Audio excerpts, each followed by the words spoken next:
प्रभु यीशु मसीह के निज नाम में आप सबों को मेरा सलाम। हम हर दिन आप सबके लिए दुआ करते हैं और यही मैं आपसे ही आग्रह करता हूँ कि एक दूसरे के लिए हम सबों को दुआ करनी चाहिए।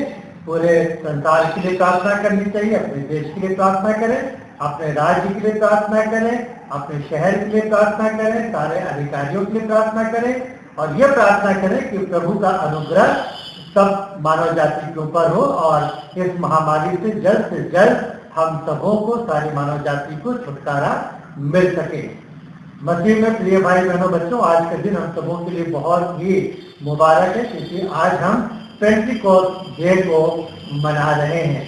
आज वो दिन है जब पवित्र आत्मा का दान कलीसिया को और शुरू के शागिर्दों को उपलब्ध हुआ और इस वरदान में, पवित्र आत्मा के वरदान में प्रभु यीशु मसीह ने जो प्रतिज्ञा करी थी कि मैं जब पिता के पास जाऊंगा तो तुम्हारे लिए एक सहायक भेज दूंगा, वो सहायक पवित्र आत्मा के रूप में वरदान स्वरूप आज शागिर्दों को और कलीसिया को उपलब्ध हुआ है। आज का जो विषय है पवित्र शास्त्र बाइबल के अनुसार जो हमें दिया गया है, the gift of the Holi spirit, पवित्र आत्मा का वरदान। और इसके लिए आप हमारे साथ मिलकर पढ़ सकते हैं प्रेरितों के काम की पुस्तक अध्याय 2 पद 1 से लेकर पद 11 तक। और जब आप इस पूरे 11 पद को पढ़ेंगे तो ये पूरी की पूरी जो घटना आज के दिन घटी है वो आपको वहां पर देखने को मिल जाएगी। पेंटिकोस्ट का जो पर्व है इसको 3 रूपों में इसकी व्याख्या पवित्र शास्त्र बाइबल में करी गई है। यहूदी समाज के अंदर 7 त्योहारों को वो मनाते हैं। 7 में से 3 उनके राष्ट्रीय पर्व हैं और 3 राष्ट्रीय पर्व में जो पेंटिकोस्ट का पर्व है वो 3 में से एक है। और इस पर्व को हम फीस्ट ऑफ वीक्स भी बोलते हैं, अर्थात सप्ताहों का पर्व। और दूसरा इसको हम फीस्ट ऑफ हार्वेस्ट भी बोलते हैं, अर्थात कटनी का पर्व। और उसके बाद तीसरा नाम इसको जो दिया गया है पेंटिकोस्ट। और पेंटिकोस्ट का मतलब होता है, पेंटा का मतलब होता है 50।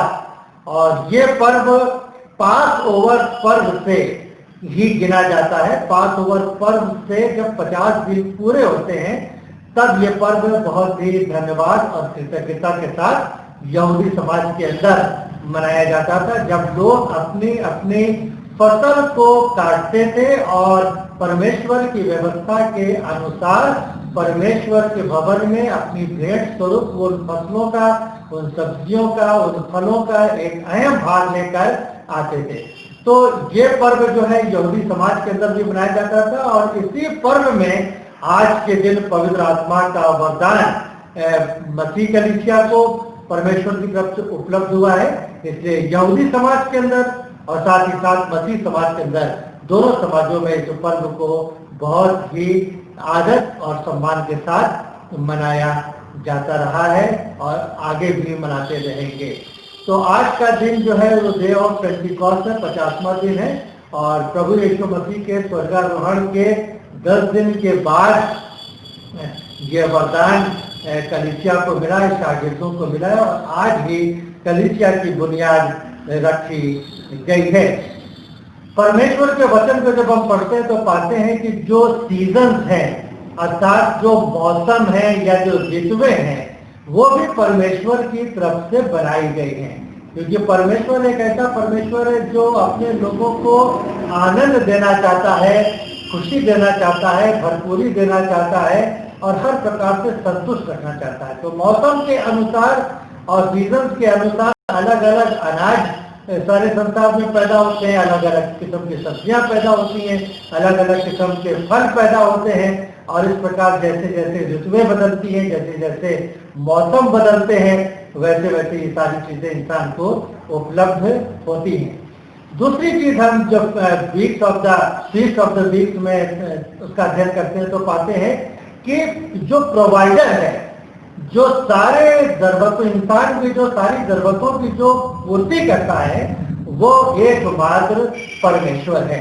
परमेश्वर ने ही ऋतुओं को बनाया, परमेश्वर ने ही मौसमों को बनाया, परमेश्वर ही सारे संसार को नियंत्रित करता है, परमेश्वर ही समय पर पानी भेजता है, धूप भेजता है, सूर्योदय करता है और हर प्रकार की सारी चीजों को उपलब्ध कराता है ताकि अच्छी फसल हो सके और इंसान खुश हो सके, आनंदित हो सके, सबों का पेट भर सके और परमेश्वर को लोग धन्यवाद दे सकें।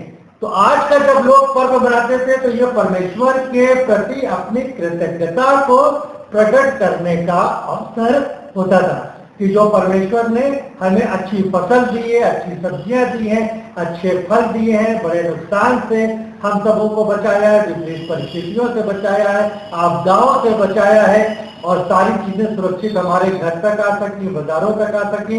इसलिए परमेश्वर भी ये चाहता है कि इसके लिए लोग परमेश्वर को धन्यवाद की बलि चढ़ाएं। इस्राएलियों के अंदर एक व्यवस्था और दी गई थी कि जब नेशनल फेस्टिवल में वो सम्मिलित होते थे तो ये बोला गया है कि कोई भी पुरुष छूछे हाथ परमेश्वर को मुंह न दिखाए।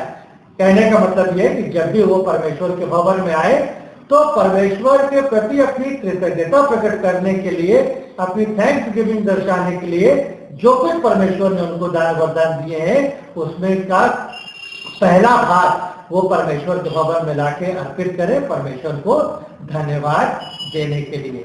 तो इस प्रकार से ये पर्व यहूदी समाज के अंदर मनाया जाता रहा है और आज जब ये पर्व मनाया जा रहा है तो जॉन द बैप्टिस्ट ने जो भविष्यवाणी करी थी कि मैंने तो तुम्हें पानी से बपतिस्मा दिया है लेकिन आने वाले समय में तुम आग और पवित्र आत्मा का बपतिस्मा पाओगे, तो ये भविष्यवाणी भी आज पूरी हो जा रही है। प्रभु यीशु मसीह ने भी कई राउंड अपने शिष्यों से कहा था कि यरूशलेम को न छोड़ना, वहां पे ठहरे रहना जब तक कि वो प्रतिज्ञा पूरी ना हो जाए जो मैं तुमसे करता हूँ कि जब मैं पिता के पास वापस जाऊंगा तो मैं सहायक के रूप में पवित्र आत्मा को तुम्हारे ऊपर भेज दूंगा। तो gift of the Holi spirit आज यही पवित्र आत्मा का दान शागिर्दों को और विश्वासियों को उपलब्ध हुआ है जो संख्या में लगभग 120 है। प्रभु यीशु मसीह के स्वर्गारोहण के बाद जो लगभग 9 और 10 दिन का समय है, पवित्र शास्त्र बाइबल को प्रेरितों के काम की पुस्तक जब आप पढ़ेंगे तो पाएंगे कि ये 10 दिन शागिर्दों ने प्रार्थना में और उपवास में रहकर व्यतीत किया जिनकी संख्या लगभग 120 थी। और इस प्रकार से वो संगठित रहे, वो दुआ प्रार्थना में लगे रहे, लौलीन रहे और आज वो वरदान उनको मिल गया है। तो जब आप इस वरदान के बारे में प्रेरितों के काम की पुस्तक 2 अध्याय 1 से 11 पढ़ेंगे तो आप पाएंगे कि जब वो इस दुआ प्रार्थना में लगे हुए थे तो और वहां पर बहुत ढेर सारी जातियों के लोग जो अन्य देशों से इस फेस्टिवल को मनाने के लिए, फसह के पर्व को मनाने के लिए आए थे और वो यरूशलेम में ठहरे हुए थे पेंटिकॉस्ट के भी पर्व को मनाने के लिए। तो सब लोग वहां पर ढेर सारे लोग अलग अलग जगहों के लोग जिनका बयान 1 से 11 पद में किया गया है और जब आप पढ़ेंगे तो वहां पर थे और तब लिखा है कि एक बड़ी घटना घटी है, एक बड़ी आंधी किसी सनसनाहट का शब्द लोगों को सुनाई पड़ा है और पवित्र आत्मा जो है वो लोगों के ऊपर, शागिर्दों के ऊपर और जो 120 लोग हैं सब मिलाकर उनके ऊपर आकर टिक गई है। वरदान जो पवित्र आत्मा का है वो उन्होंने इस प्रकार से देखा है, आग की सी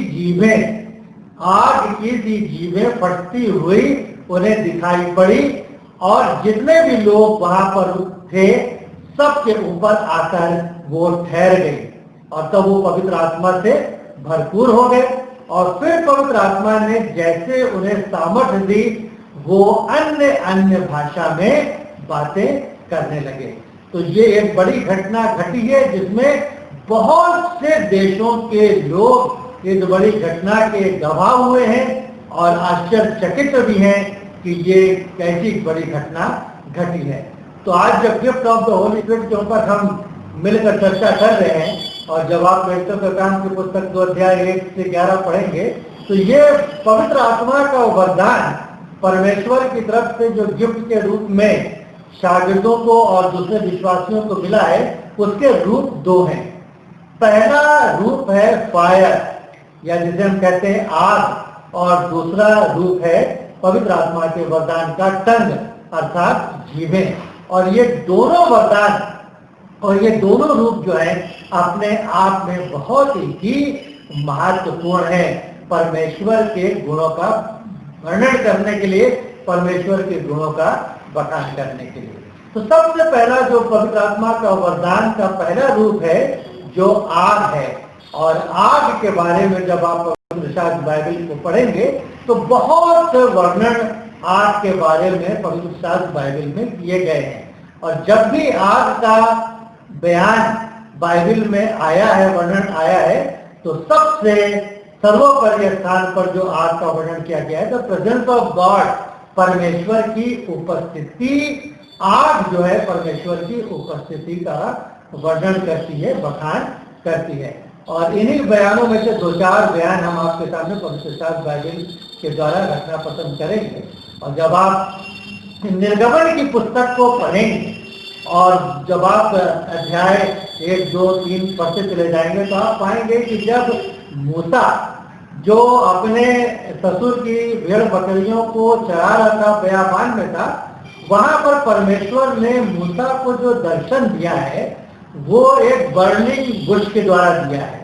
अर्थात जब मूसा अपनी भेड़ बकरियों को चरा रहे थे तो उनकी नजर एक ऐसी झाड़ी के ऊपर पड़ गई जहां पर उन्होंने देखा कि झाड़ी के अंदर आग लगी हुई है। तो झाड़ियों में आग लगना कोई असाधारण बात नहीं थी।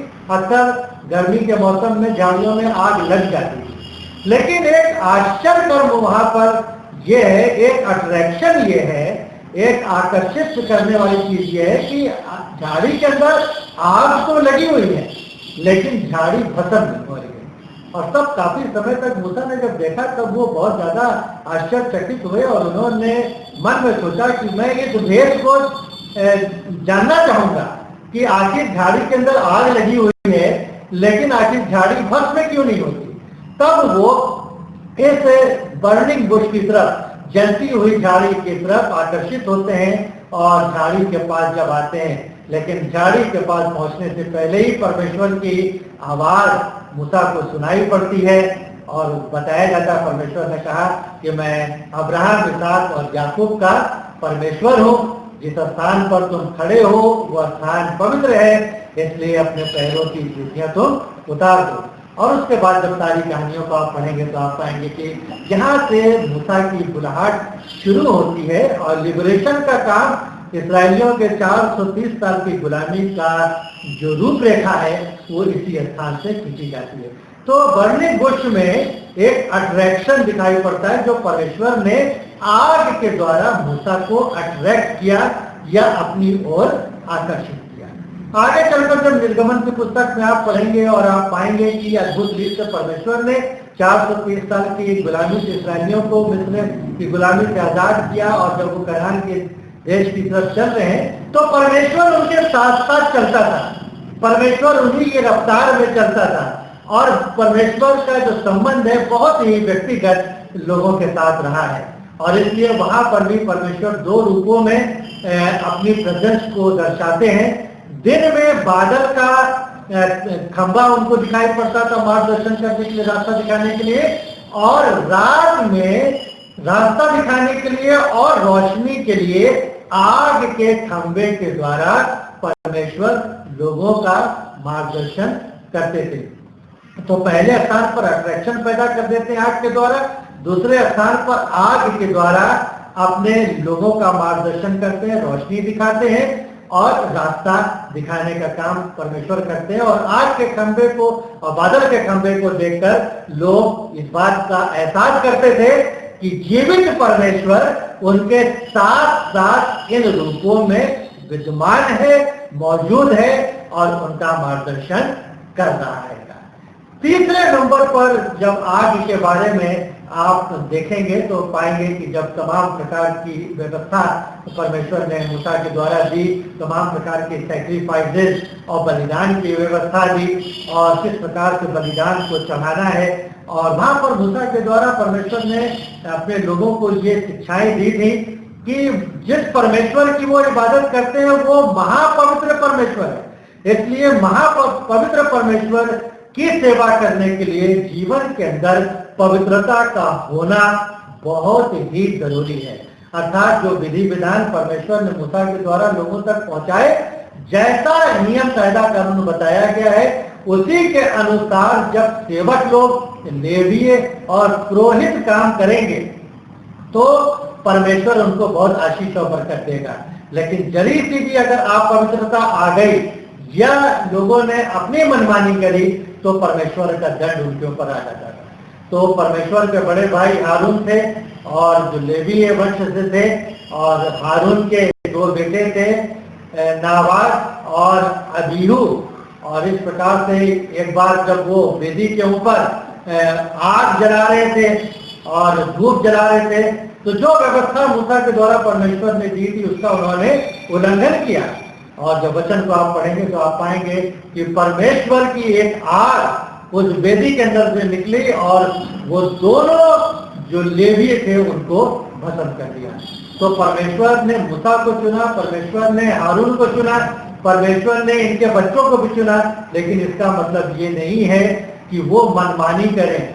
परमेश्वर पवित्र परमेश्वर है और परमेश्वर ये चाहता है कि जैसा तरीका परमेश्वर ने अपनी किताब के द्वारा लोगों को दिया है उसी के अनुसार काम करें तो परमेश्वर की सेवा उचित रूप से की जा सकेगी। लेकिन अगर लोग मनमानी करेंगे, परमेश्वर की व्यवस्था को तोड़ेंगे, जीवन में अपवित्रता आएगी, तो परमेश्वर का दंड साक्षात रूप से आग के द्वारा ये दोनों लड़कों को दिया गया और भस्म हो गए।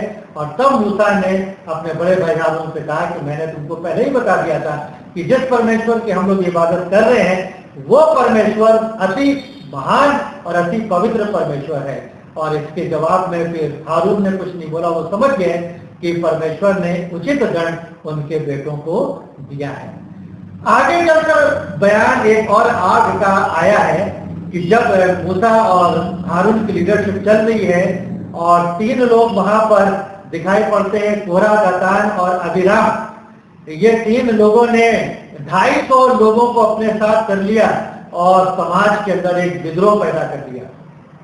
विद्रोह यह था कि उन्होंने कहा कि साहब आप बहुत लीडरशिप कर सके, आपने बहुत काम कर लिया और आप अपने को बड़ा कैसे मानते हैं? क्या परमेश्वर आप ही से बात करता है? क्या परमेश्वर आपके ही साथ रहता है? ऐसा कुछ भी नहीं है। परमेश्वर सबका परमेश्वर है, परमेश्वर पूरी मंडली के साथ है और हम सब उसी परमेश्वर के हैं और हम सबकी ऐसी सेवा कर सकते हैं। जिस प्रकार से इन्होंने तीन लोगों ने मिलकर 250 आदमियों को एकत्र करके विद्रोह किया। और आगे चलकर जब पवित्र शास्त्र बाइबल को आप पढ़ेंगे तो परमेश्वर ने इस मैटर को बहुत ही अद्भुत रीत से सुलझाया कि कौन परमेश्वर के द्वारा चुना गया है और कौन नहीं चुना गया है, ये लोग डिसाइड नहीं कर सकते, ये परमेश्वर ही डिसाइड करेगा। इसलिए परमेश्वर ने मूसा से कहा कि ठीक है, इस्राएल के जो 12 कबीले हैं उनके 12 सरदारों को बुलाओ और उनसे कहो कि वो अपने साथ एक एक बादाम की डालियां भी लेकर आए और इस वेदी के सामने रखेंगे। शर्त यह है कि जिस बादाम की डाली में फल और फूल लगेगा उसमें मैं समझ लूंगा कि उसी कबीले को मैंने अपनी सेवा के लिए चुना है। और इस प्रकार से 12 डालियां वहां पर रखी गई और जो लेवी वंश की तरफ से जो डाली रखी गई थी बादाम की, उसका रिप्रेजेंटेटिव हारून थे। और जब दूसरे दिन देखा गया तो केवल हारून की डाली में बादाम लगे और केवल बादाम ही नहीं लगे और फल भी लगा और फूल भी लगा और पत्तियां भी लगी। और इस प्रकार से परमेश्वर ने इस बात के ऊपर मुहर लगा दी कि हारून परमेश्वर का चुना हुआ वंश है जिसको लेवीय कार्य करने की जिम्मेदारी परमेश्वर की तरफ से निर्धारित करी गई है। और तब परमेश्वर से मूसा ने प्रार्थना करी तो ये जो 3 बड़े लीडर थे जिन्होंने विद्रोह किया था, इनको अद्भुत रीत से परमेश्वर ने सजा दी मूसा के रिक्वेस्ट पर कि जमीन फटी और तीनों उस जमीन के अंदर समा गए और जमीन ने उनको निगल लिया। और उसके बाद जो ये 250 इनके साथ लोग आए थे जो अपने साथ धूपदान लाए थे धूप जलाने के लिए, जिसको परमेश्वर ने बुलाया था, और परमेश्वर की एक आग निकली और ये 250 आदमियों को परमेश्वर की आग ने भस्म कर दिया। तो इस प्रकार से भी हम देखते हैं कि यहाँ पर आग का जो रूप है वो जजमेंटल है, परमेश्वर का न्याय परमेश्वर ने आग के द्वारा लोगों को ऊपर किया। और मूसा और हारून के पक्ष में अपना निर्णय लिया कि यही वास्तव में मेरे द्वारा चुने गए लीडर्स हैं। आगे इस प्रकार से बाइबल को आप पढ़ते रहे तो आज का आपको और बयान मिलेगा। एक समय इसराइलियों में ऐसा आ गया जब इसराइली लोग भटकने लगे, दो पांव के ऊपर पैर रखने लगे, तब एलिया जैसे आदमी नबी जो है वो इसराइलियों के पास आए, बहुत कुछ समझाया और दो प्रकार की बातें वहां पर देखने को मिलती हैं। परमेश्वर के भी लोग हैं और कुछ बाल नबी के भी पुजारी हैं और दोनों इस बात का क्लेम करते हैं, दोनों इस बात का दावा करते हैं कि हमारा ही परमेश्वर सच्चा परमेश्वर है। और इस प्रकार से एलिया ने उनके सामने एक चुनौती रखी और उन्होंने कहा कि ठीक है, इसमें बहस करने की जरूरत नहीं है। हम लोग ऐसा करते हैं कि हम लोग अपनी वेदी को सजाते हैं, उसके ऊपर तमाम जो सामग्री है सैक्रिफाइस की रखते हैं और जिसका परमेश्वर जिंदा होगा वो आसमान से आग गिराए और वेदी के ऊपर रखी हुई सामग्री को भस्म कर दे।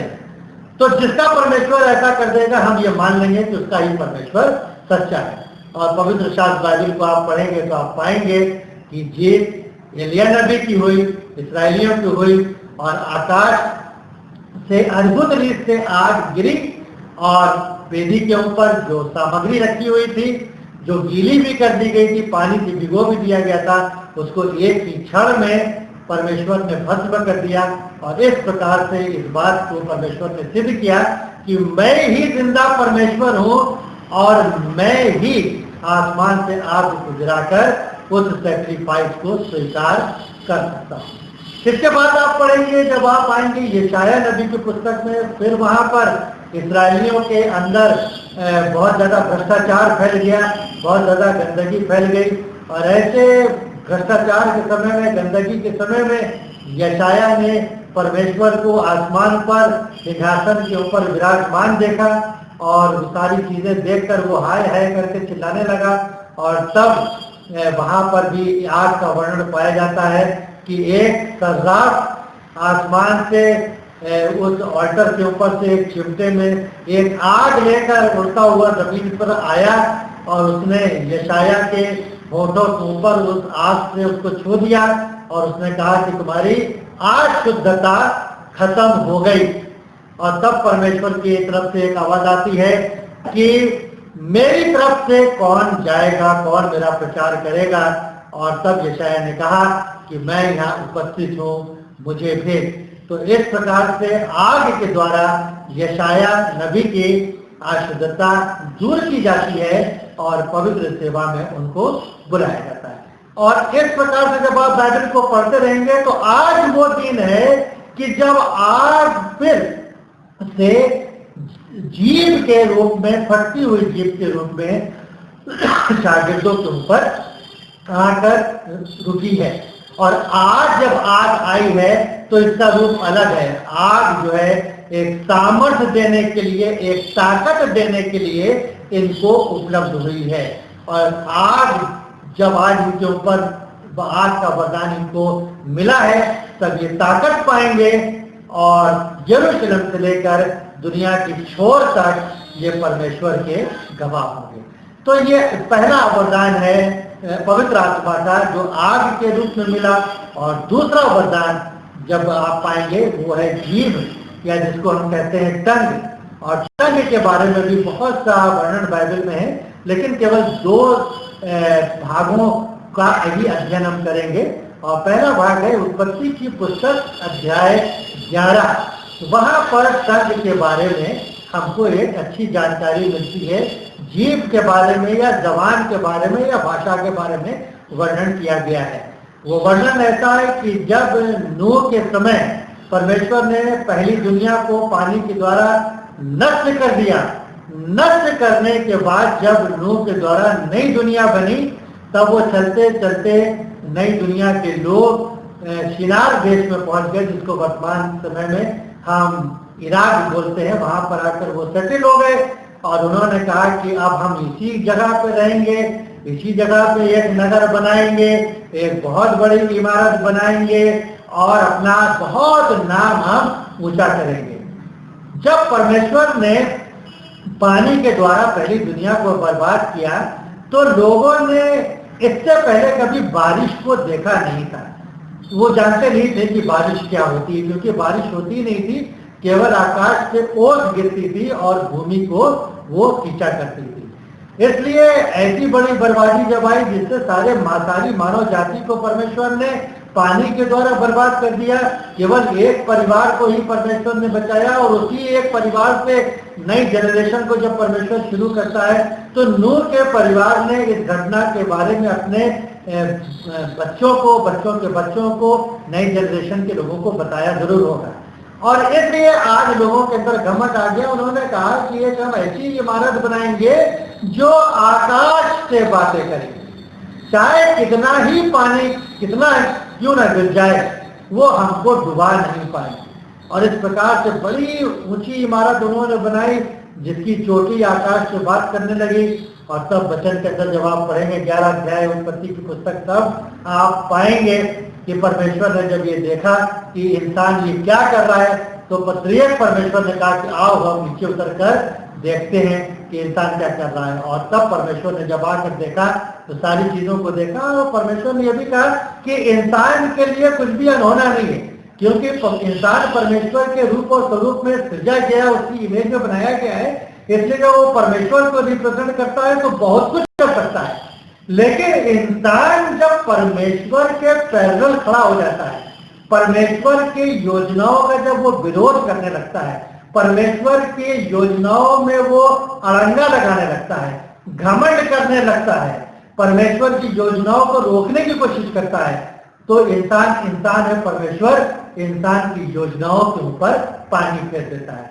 परमेश्वर ने आदम और हवा से कहा था कि फूलों फलों और सारे संसार के अंदर फैल जाओ, ये परमेश्वर की ओरिजिनल योजना थी। शिनार देश में नूह के वंश के लोग जब पहुंचे तो उन्होंने कहा कि अब हम आगे नहीं जाएंगे, हम यहीं रहेंगे, इसी जगह पे अपना नाम कमाएंगे, इसी जगह हम बसेंगे, इसी जगह नगर बनाएंगे, इसी जगह पर एक गुंबद बनाएंगे, चौकी बनाएंगे और यहाँ से निकलेंगे नहीं। तो यहाँ पर स्पष्ट रूप से वो परमेश्वर की योजना का विरोध कर रहे हैं। तो 11 अध्याय को जब पढ़ेंगे तो परमेश्वर ने और कुछ नहीं किया, केवल एक काम किया कि परमेश्वर ने उनकी भाषा में गड़बड़ी डाली। और इस प्रकार की भाषा की गड़बड़ी जब उनके अंदर डाल दी गई, तो जो वो काम कर रहे थे वो काम फिर उनका अधूरा रह गया, कभी भी वो गुंबद बनकर तैयार नहीं हो पाया। इस प्रकार से परमेश्वर ने जो पहले एक ही भाषा और एक ही बोली थी, उसके अंदर गड़बड़ी डालकर उस भाषा को खत्म करके नई भाषा को दिया। और आगे चलकर जब आप पढ़ेंगे, और इस प्रकार से परमेश्वर ने उन लोगों को सारे संसार के अंदर फैला दिया। तो उत्पत्ति की पुस्तक अध्याय 11 को जब आप पढ़ेंगे तो पाएंगे वहां पर परमेश्वर ने भाषा के अंदर गड़बड़ी डालकर अपनी पवित्र योजना को सारे संसार के अंदर पूरा किया। और यहाँ पर जब आप प्रेरितों के काम की पुस्तक अध्याय 2 1 से 11 पढ़ेंगे तो पाएंगे यहाँ पर जीव के रूप में परमेश्वर ने अपने शागिर्द और विश्वासियों को एक वरदान दिया है। वरदान क्या है कि वो पवित्र आत्मा से भर गए और अन्य भाषा बोलने लगे। बहुत ही इंटरेस्टिंग घटना यहाँ पर घटी है कि पूरे संसार से जो यहूदी लोग आए थे अलग अलग देशों के, आश्चर्य ये है कि वो आश्चर्य इस बात का कर रहे हैं कि ये सब तो गलीली पुरुष हैं जो अपनी स्थानीय भाषा बोलते हैं। तो ऐसा क्या हो रहा है कि इनके मुंह से हम सब अपनी अपनी भाषा में परमेश्वर के बड़े बड़े कामों की चर्चा सुन रहे हैं। अर्थात प्रभु यीशु मसीह के शागिर्द और जो दूसरे विश्वासी हैं ऐसी भाषा बोल रहे थे जो उनकी अपनी नहीं थी, लेकिन उन भाषाओं को समझने वाले लोग वहां पर उपलब्ध थे। और इस घटना ने लोगों को आश्चर्यचकित कर दिया और इस प्रकार से आज वो वरदान मिला है। और आगे चलकर जब पवित्र शास्त्र बाइबल को आप पढ़ेंगे तो आप पाएंगे इस घटना के बाद जब ये लोग अपने अपने देश में लौटकर वापस गए, तो इस घटना की लोगों ने अपने अपने देश में जाकर अपनी अपनी जगहों में जाकर चर्चा करी और इस प्रकार से परमेश्वर की महिमा हो सकी और जैसा प्रभु यीशु मसीह ने कहा था उस वचन वो भविष्यवाणी भी पूरी हो सकी कि ये काम यरूशलेम और सारे यहूदिया और सामरिया से होते हुए विश्व की छोर तक कर दिया जाएगा। सो प्रभु यीशु मसीह का जो काम है, जो उनका संसार के अंदर आने का उद्देश्य था, जो सारे मानव जाति के उद्धार के काम को संपन्न कराने की बड़ी योजना थी, इस संदेश को इस वरदान के साथ जब यह वरदान मिल गया तो दुनिया की छोर तक पहुंचा दिया गया। तो इसलिए आज का दिन हमारे लिए बहुत ही जरूरी है कि जो भाषा है वो भाषा परमेश्वर की तरफ से वरदान स्वरूप हमें मिली है, और जो भाषा परमेश्वर ने हमें दी है, परमेश्वर यही चाहता है कि उसके द्वारा, उस बोली के द्वारा, उस भाषा के द्वारा हम परमेश्वर की महिमा करें। तो आज के दिन हमारे लिए इसीलिए बहुत ही जरूरी है कि आज विश्वव्यापी कलीसिया की बुनियाद रखी गई है और उसी विश्वव्यापी कलीसिया के हम सब अभिन्न अंग हैं। तो जो कुछ परमेश्वर हमारे जीवन में बड़ा कार्य करता है, क्या हमारे व्यक्तिगत जीवन में करे, क्या हमारे परिवार में करे, हमारी कलीसिया में करे, हमारे देश में करे, हमारे राज्य, हमारे समाज, हमारे शहर में करे, हमको परमेश्वर को सारी बातों के लिए धन्यवाद देना चाहिए और गवाही भी देनी चाहिए कि परमेश्वर ने हमारे लिए कैसे बड़े बड़े अद्भुत कार्य किए हैं। परमेश्वर का अनुग्रह हम सबों के ऊपर बना रहे, परमेश्वर की शांति हम सबों के ऊपर बनी रहे, और परमेश्वर हम सबों को अच्छा स्वास्थ्य दे और हम में से अपनी महिमा के लिए इस्तेमाल